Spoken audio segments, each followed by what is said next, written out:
You know that feeling, right? We've all been there. A sudden twinge, a stiff joint, or a muscle ache that just appears out of nowhere. It's so frustrating, and it's easy to feel totally lost about what to do next. Well, in this explainer, we're going to cut right through all that confusion. We're talking a simple, practical guide based on real clinical advice for handling those everyday aches and pains. So maybe you overdid it at the gym, or you just woke up with a stiff neck that definitely wasn't there last night. It happens to all of us.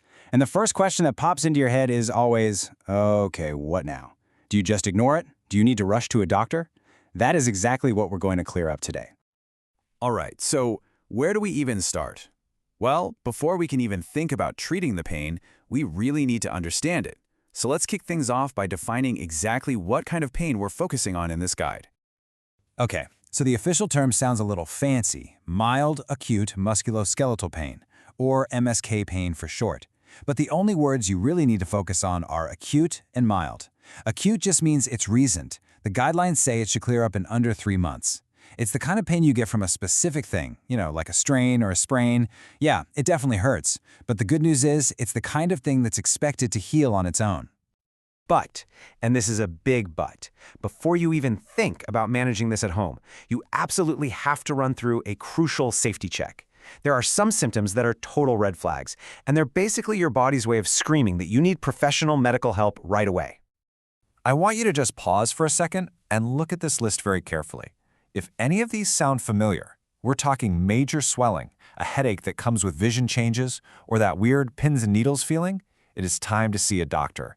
This also goes for symptoms that affect your whole body, like a fever, or anything neurological, like changes in bladder control.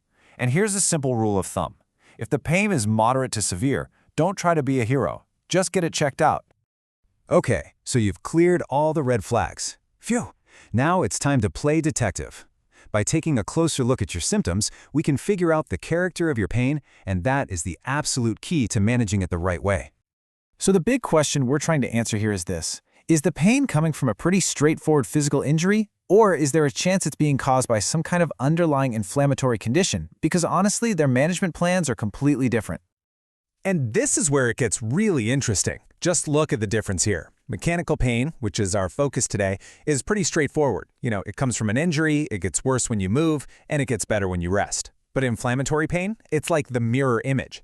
It often feels better with a bit of gentle movement, and it doesn't really improve with rest. And here is a huge clue. Morning stiffness that lasts for more than half an hour. If your symptoms are leaning towards that inflammatory column, that's your signal to go see a professional. So, if you've done your detective work and you're pretty sure you're dealing with that mild, acute, mechanical kind of pain, then you are in exactly the right place. Let's get right into the actionable steps you can take at home to find some relief and help your body heal. The management plan is actually beautifully simple. It's built on a two-step approach. And we always start with non-medication strategies first, because honestly, sometimes that's all you're going to need. Then, if you still need a little extra help, we can look at some over-the-counter options. Step 1 is all about physical relief.